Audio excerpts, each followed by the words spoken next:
ایسے کیا دیکھ رہے ہیں ملک صاحب؟ وہ ملازماؤں کو ہدایت دے کر مڑیں تو انہیں گہری سوچ میں ڈوبا دیکھ پوچھا۔ آئی ایم سوری جبین۔ وہ کافی رنجیدگی سے معذرت چاہ رہے تھے۔ جبین بیگم ان کی سنجیدگی دیکھ بری طرح ٹھٹکیں، پھر پس منظر سمجھ کر ہولے سے مسکرائیں۔ مجھے کبھی آپ سے شکایت نہیں رہی تو معذرت کس بات کی؟ وہ مبہم سا مسکرا کر کچھ حد تک ان کے دل کا بوجھ ہلکا کر گئی تھیں۔ شکریہ، وہ مشکور ہوئے۔ بے شک خوبصورت شریک حیات بھی خدا کی ایک نعمت ہے۔ اچھا، آپ نے عمران بھائی سے کچھ بات کی؟ وہ صوفے پر بیٹھتے ہوئے ٹھٹکے، پھر سرعت سے نفی میں سر ہلا گئے۔ وہ کچھ مصروف۔ کیوں ملک صاحب؟ آپ کو پہلے یہی کام کرنا چاہیے تھا۔ 2 دن فیکٹری کا کام آپ نہیں دیکھیں گے تو فاقہ نہیں پڑ جائے گا گھر میں۔ لیکن وہ پریشانی سے کہتی دانستہ بات ادھوری چھوڑ شاکی ہوئیں۔ کھلا چہرہ پل میں مرجھایا، ساری شادابی اداسی اور پریشانی میں بدلی۔ بیگم، پوری بات سن لیں۔ مصروف میں نہیں، عمران بھائی ہیں ان دنوں کسی ضروری کام سے بیرون ملک گئے ہوئے ہیں۔ رابطہ کیا تھا ان کے آفس تو اطلاع ملی۔ جب وہ ہیں ہی نہیں تو کیا بات کرتا؟ وہ دانستہ ہلکے پھلکے انداز میں بولے۔ کانٹیکٹ نمبر وہاں کا؟ ہاں، نمبر تو دیا تھا مینیجر نے، لیکن میں نے ابھی رابطہ کرنا ٹھیک نہیں سمجھا۔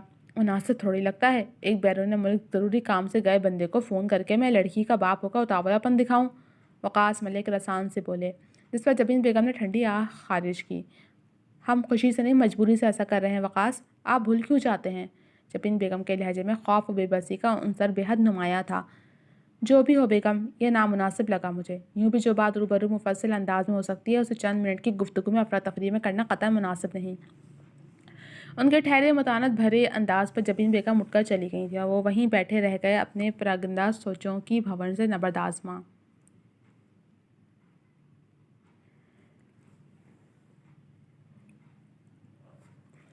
واہ خدا تیری خدائی، موسم بھی کیا چن چن کر بنائی۔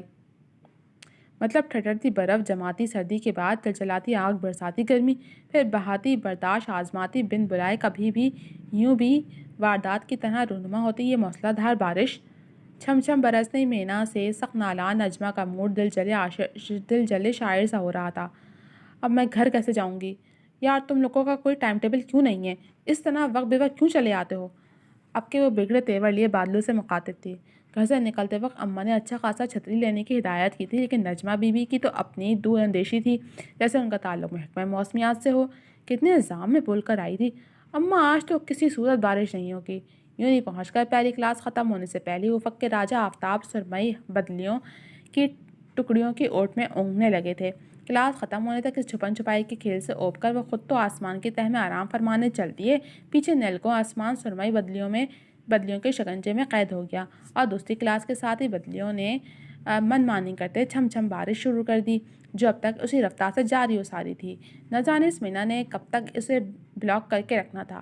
ایک تو یوں بھی اسے بارش کا موسم سخت ناپسند تھا، اس پر اس طرح کے ناخوشگوار واقعات وقوع پذیر ہو کر اس کی چڑ اور جھنجھلاہٹ میں اضافہ کر جاتے تھے۔ دیکھو، میں ان احمق لڑکیوں میں سے نہیں ہوں جسے یہ بارش رومانٹک اور کیچڑ پانی ڈرامٹک لگتی ہے۔ مجھے یہ رطوبت بھرا موسم سخت زہر لگتا ہے۔ مطلب بندے کا گھر کے فرش پر تک قدم رکھنا عذاب ہو جاتا ہے۔ اس میں بندے کو رومانس کیسے سوچ سکتا ہے؟ عقل سے پیدل لوگ۔ برے برے منہ بناتی آسمان کی سطح پر تہرے بدلیوں کو اس نے باضابطہ سر اٹھا کر سنجیدگی سے ڈپٹا تھا۔ آخر تھی تو وہ گلی ماسٹرنی کسی کی بھی کلاس لے سکتی تھی۔ لیکن غلطی میری ہے، جب میں جانتی ہوں موسم گرگٹ کی طرح اپنے تیور بدلتا ہے تو میں گھر سے ہی کیوں نکلی؟ ایک دن کلاس نہیں لیتی تو کون سا قیامت آ جاتی؟ اب کوئی ایسی ان چلغوزوں کی طرح نکمی تو ہوں نہیں میں۔ اب وہ اپنا محاسبہ کرتی خود سے لڑ پڑی تھی۔ تم یہاں کیوں کھڑی ہو؟ وہ اپنے آپ میں الجھی خود کو کوس رہی تھی جب قریب سے آواز ابھری، آواز بھی ایسی جسے وہ لاکھوں میں پہچان سکتی تھی۔ آخرکار پیدائشی رقیب کی آواز تھی۔ چلغوزے بیچ رہی ہوں۔ مسلسل اس منحوس برسات کی وجہ سے خنکی بڑھ گئی ہے نا، سوچا بزنس ہی کر لوں، کیونکہ عوام تو اس بن بلائی بارش کی وجہ سے بنا تہواری فارغ ہو گئی ہے۔ مقابل امروز کو دیکھ جہاں دل کو ایک گونا قرار آیا تھا، وہیں اس کے الٹے سوال پر میٹر گھما تھا۔ ظاہر سی بات تھی، اگر وہ پوائنٹ پر کھڑی خود کو بارش سے بچانے کی ناکام کوشش کر رہی تھی تو وہ بس کا انتظار ہی کر رہی ہوگی۔ پھر اس احمقانہ سوال کا مقصد، ہمہ وقت مرچیں چبانا ذرا کم کر دو، رنگ تو یوں بھی گندم ہی ہے کہیں۔ خیر آؤ بیٹھو، خالہ عوام الناس کے لیے پریشان ہو رہی ہیں۔ ارد گرد لوگوں کو دیکھ وہ بات بدل گیا۔ کیا مطلب ہے؟ وہ امروز کی آخری بڑبڑاہٹ تیز سماعت کے باعث سن نہیں سکی۔ یہی کہ جب تک تم باہر رہتی ہو کسی نہ کسی کی شامت آئی ہوتی ہے، تو ظاہر سی بات ہے بندہ عوام الناس کے لیے ہی پریشان ہوگا۔ اب آنا ہے تو فوراً گاڑی میں تشریف لاؤ، ورنہ میں چلا کوئی شوفر نہیں ہوں۔ امروز اسے کچھ بولنے کا موقع دیے بغیر سائڈ ڈور کھول کر رخ موڑ گیا۔ کوئی بعید نہیں تھا لڑاکا طیارہ یہیں شروع ہو جاتی۔ نجوہ بھی مصلحتاً بہت کچھ سنانے کی حسرت لیے بیچوتاب کھاتی نشست سنبھال گئی۔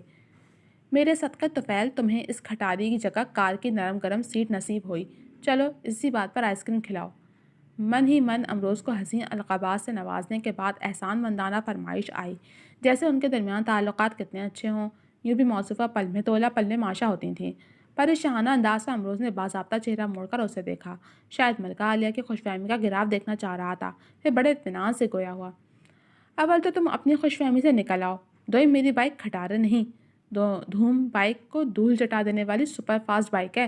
سوم یہ کار جیسی مہان سواری کو میں خود استعمال نہیں کرتا۔ باقی کوئی پابندی شابندی نہیں ہے مجھ پر جو کسی کے صدقہ طفیل نصیب جاگیں۔ احتیاط سے موڑ کاٹتے ہوئے پہلو نشین محترمہ کی غلط فہمی کا گنبد مسمار کیا، جس پر نجمہ نے خشمگین نظروں سے اسے گھورا تھا۔ جاپانی سائز کی آنکھوں پر زیادہ ظلم نہیں کرو، بیچارے چاہ کر بھی حجم سے زیادہ نہیں نکل سکتے۔ اس کی بڑی بڑی غلافی آنکھوں پر چوٹ کر گیا تھا۔ تم کمینے انسان! اپنی آنکھوں پر طنز پر تلملا کر نجمہ نے اس کے بازو پر زور کا مکہ جڑا تھا۔ دفع کی کوشش میں گاڑی کا توازن بگڑا، جیسے بر وقت امروز نے مستعدی سے سنبھالا تھا۔ ایک تو روڈ جگہ جگہ ٹوٹ پھوٹ کا شکار تھا، دوسرا پسلن امروز کو گاڑی سنبھالنے میں خاصی دشواری پیش آئی تھی، تبھی اس پر برس پڑا تھا۔ جاہل عورت! مرنے کا شوق ہے تو اکیلے چھلانگ لگاؤ، چائلڈ لاک بھی نہیں ہے گاڑی میں، میری جان خطرے میں ڈالنے کی کیا ضرورت ہے؟ گاڑی سنبھلتے ہی وہ حواس باختہ سے نجمہ پر دھاڑا۔ یہ عورت تم نے کسے کہا؟ چند سیکنڈ پہلے پانچوں کلمہ دہرا رہی نجمہ کو عورت لفظ پر پتنگے لگ گئے تھے۔ ظاہر سی بات ہے گاڑی میں دو نفوس ہیں، میں نہیں تو بچا کون؟ کندھے اچکا کر کمینگی سے اشارہ کرنے پر نجمہ کا شدت سے من کیا اسے گاڑی سے باہر پھینک دے۔ اگر مجھے ڈرائیونگ آتی نا بائی گاڈ، تم سڑک پر دہائیاں دے رہے ہوتے، نجمہ ضبط سے دانت پیس کر بولی۔ اسی لیے تو اللہ نے اپنے بندوں کو مکمل بنانے کے بجائے خام خوبی کا مکسر ایک دوسرے کا محتاج بنایا ہے، ورنہ مطلبی انسانوں نے ایک دوسرے کو ہی نوچ کھانا تھا۔ مذہبی اسکالر کے انداز میں کہتے آخر میں اس نے اپنے ہاتھ سے نوچ کھانے کا اشارہ کیا، جس پر نجمہ کا دل کیا دھکا ہی دے ڈالے اسے مصروف سڑک پر۔ کیا بارش کم تھی اس کا برداشت آزمانے کے جو یہ آتش فشاں کو ہوا دیتا فتنہ پنتا بھی نازل ہو گیا تھا۔ خالہ، لو آ گئے آپ کی ڈریکولا، ذرا اسے پانی کی ٹنکی میں گن کر 10 ڈبکی لگائیں۔ بارش کے خوشگوار موسم میں میٹر گرم ہو گیا ہے، تب سے آگ اگل رہی تھی۔ پھاٹک کے قریب نجمہ کے اترتے ہی امروز نے آواز لگایا اور اس سے پہلے کہ نجمہ کا ہاتھ جوتی تک جاتا زن سے گاڑی اڑا لے گیا۔ پارٹی پورے عروج پر تھی۔ باپ کی کمائی کا بے دریغ استعمال کیسے کیا جاتا ہے کوئی آبرو وقاص ملک سے سیکھ تھا۔ پانی کی طرح پیسہ بہانا، پیسے کو ہاتھ کے میل سے زیادہ اہمیت نہ دینا آبرو ملک کی خصوصیت تھی یا خامی، یہ جاننے میں وہاں کسی کو کوئی دلچسپی نہیں تھی، کیونکہ مفت کی گرینڈ پارٹی اور عیش کا سامان، شراب شباب کی بے تحاشا دستیابی کسی غرض فالتو کی باتوں میں وقت ضیاع کرنے کی۔ سو فائنلی تم نے اپنا مقصد پا لیا۔ ملی ہاتھ میں گلاس اٹھایا، مشکل سے قدم جماتے اس کے قریب آئی، جو ماتھے پر آنکھیں سجائے گردن میں سریا ڈالے اپنے فتح کے محفل جشن کو، کامیابی کے منزل کو چھوتا بڑے فخر و تکبر سے دیکھ رہی تھی۔ آف کورس ایز آلویز، بڑے مغرورانہ انداز میں غلافی آنکھوں کو گھماتے ہوئے تعریف کو حق سمجھ کر قبول کیا۔ تم بہت مغرور ہو۔ نشے میں دھت ملی کاؤنٹر پر ہاتھ جماتی منہ کے زاویے بگاڑ کر بولی۔ یہ نشے کا کمال تھا جو محترمہ ملی کے منہ سے سچ لڑکھڑاتی زبان سے ہی صحیح بے دھڑک نکل گیا تھا، ورنہ ہوش میں تو اس کا بس نہیں چلتا آبرو کی قدموں میں بچ جائے۔ ہاں ہوں، اس میں بتانے جیسا کیا ہے؟ تمسکرانہ ہنسی سے نوازتے فاتحانہ انداز میں ہاتھ اٹھا کر اعتراف کرنے پر ملی نے بے ڈھنگ کا قہقہ لگا کر آدھا گلاس ایک ہی بار میں غٹک کر گئی۔ اسٹوپڈ! اس کی حرکت پر وہ نخوت سے زاویہ نظریں بدل گئی۔ وہ خود تو ہمیشہ نشہ آور چیزوں سے 10 قدم دور رہتی تھی، لیکن جب بھی پارٹی تھرو کرتی الخبائث کی شدائیوں کا بھرپور انتظام کر کے خوب نام امار سیا کرتی تھی۔ ابھی بھی اس محفل میں صرف وہ ایک تھی جو پورے ہوش و حواس میں تھی، باقی سب نشے میں دھت اس کے ارد گرد لڑکھڑاتے قدموں اور بے ڈھنگ کے قہقہوں سے شیطان کی شیطانیات کو بھی مات دے رہے تھے۔ You are so beautiful! اس کے سراپے پر مخمول حوث زدہ نظر گاڑے میک لڑکھڑاتا قریب آیا، جس پر سب نے قہقہ لگا کر تائید کی تھی، لیکن آبرو بے پھر گئی۔ Behave your self! اس کے مشتعل انداز پر سب پل میں خاموش ہوئے۔ وہ ایسی ہی تھی، بےہدہ محفل میں آ کر بےہودگی کو برداشت نہ کرنے والی۔ اسجد نے نفی میں سر ہلاتے ہوئے سادہ نظروں سے اس کا جائزہ لیا۔ تراشیدہ سراپے پر کسی بھی عابد و زاہد کا ایمان ڈاواڈول کر دینے کی حد تک جچ رہی بلیک میکسی، بمشکل شانوں کو چھوتی فریش شیپ دی گئی ریشمی زلفیں، مخروطی انگلیوں میں نگاہوں کو خیرہ کرتی قیمتی یاقوت جڑی انگوٹھیاں، کانوں میں جھلملا کر شفاف گردن کو بے باکانہ انداز میں چوم رہے آویزے، تباہ کن غصہ کا مستقل ٹھکانہ مغرور کھڑی ناک، بڑی بڑی غلافی گھرسیاں آنکھوں میں غرور تکبر کی چمک کو مان کرتا عجیب سا سرد و سپاٹ تاثر جو اس کی شخصیت کو مزید پرکشش بناتا تھا، اس پر صدم ماہرانہ ہاتھوں کا کمال نفاست سے کیا گیا میک اپ جس نے تیکھے نقوش کو مزید دو آتشہ بنا دیا تھا۔ آبرو مرگ کی ہر ادا سے عجب ہی انفرادیت جھلکتی تھی جو مقابل کو نہ چاہتے ہوئے بھی اپنی طرف متوجہ کرنے کا ہنر رکھتی تھی۔ یہ ناقابل تسخیر دل کی مالک، ضدی، نکچڑی، خود سر و خود پسند حسینہ وہاں موجود ہر ایک کا خواب تھی، لیکن تکبر کے تابوت میں قید رہنے والی اس ماہ جبی نے سوائے اسجد کے کبھی کسی کو اپنے 10 فٹ کے دائرے میں قدم رکھنے کی اجازت تک نہیں دی تھی۔ بات بھی ایسے احسان کرنے کے انداز میں کرتی تھی کہ مقابل یا تو اس ادا پر لٹ جاتا یا جل کر خاکستر ہو جاتا۔ اسجد بھی دوست کی فہرست میں واقع تھا یا نہیں یہ بات آج کی تاریخ تک ایک معمہ ہی تھا، کیونکہ جس انداز میں وہ اسجد کو خلوت و محفل میں بے عزت کرتی تھی یہ اسجد کا حوصلہ تھا یا مجبوری، لیکن قوت برداشت قابل ستائش تھی۔ ابھی بھی وہ بڑے مغرورانہ انداز میں کاؤنٹر سے ٹیک لگائے فاتح عالم بنی کھڑی تھی جب کچھ دوستوں کے ہمراہ اسجد بھی وہیں چلا آیا تھا۔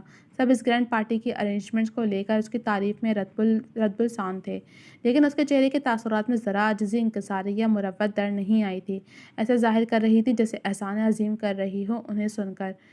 بات سے بات نکلتے ہوئے اس کی واپسی کا موضوع سب کی زبانوں پر پھسل آیا تھا جو بڑھتے بڑھتے کچھ زیادہ ہی سنگین ہو گیا تھا۔